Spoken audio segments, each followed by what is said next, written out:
What's going on, guys? Jonathan Burr here with another edition of Road to the Platform. I want to start today off by just giving a quick thank you to Jason and Ice Cream Fitness Channel for putting my YouTube channel out there for people to see. Very gracious, and thank you for all the new subs that we have coming in.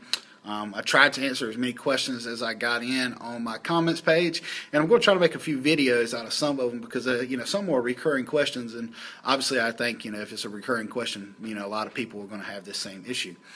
First thing we're talking about is I got a couple questions on about how to incorporate a RAM or slingshot into training. Personally, I use the RAM, and I use it in different styles and different ways. One way that we've really found to be successful with a group of guys that I train with is using it for some rep work after our max effort movement stuff of the day. So let's say we were at the beginning of a training cycle and we were doing 3 sets of, let's say, 8 at a standard weight. Once we were finished with that, we would still take that standard weight, put the RAM on, and do a set of as many as possible with that same standard weight. Typically you'll see several more reps there with the use of the RAM or slingshot to really make those gains. It really forces a lot of blood in the triceps, and really takes a lot of pounding off the shoulders as well. To me, it's one of the best rehab tools there is around. It really allowed me to train around all kinds of injuries, and even now, recovering from my pec tear, it's allowed me to handle much heavier weight than my pec was ready to take on at the time, so I could keep my triceps and shoulders strong enough so when my pec is ready, my bench will really take off.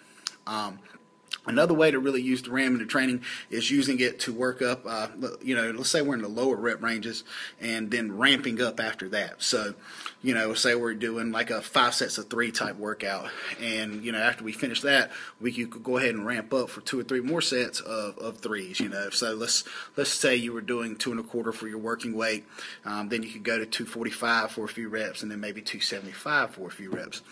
This way you're really getting adjusted to handling more weight. Another idea is to incorporate it with your board work. So you're getting both a little bit of an overload and a top-end tricep movement to really, really blast those triceps. To me, again, I'm just trying to reiterate what to use that RAM for. It is great for 1, rehabbing, 2, developing speed, so helping increase your speed on the bench, 3, for really blasting those triceps.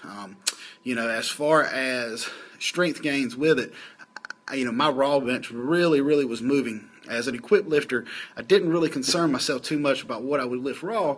I had always been around, 475 to 500s raw.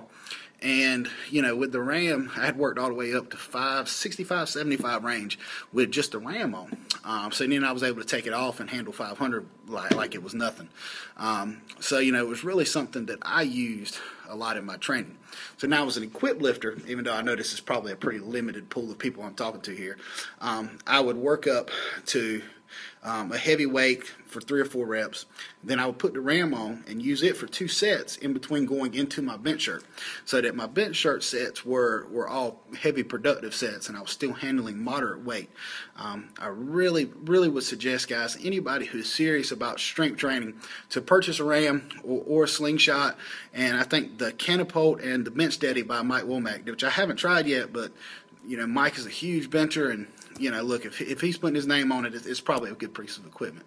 So anyway, I would look and buy one of those guys and incorporate it in my training, one of the ways I suggested, or any way that you think will be productive. But until next time,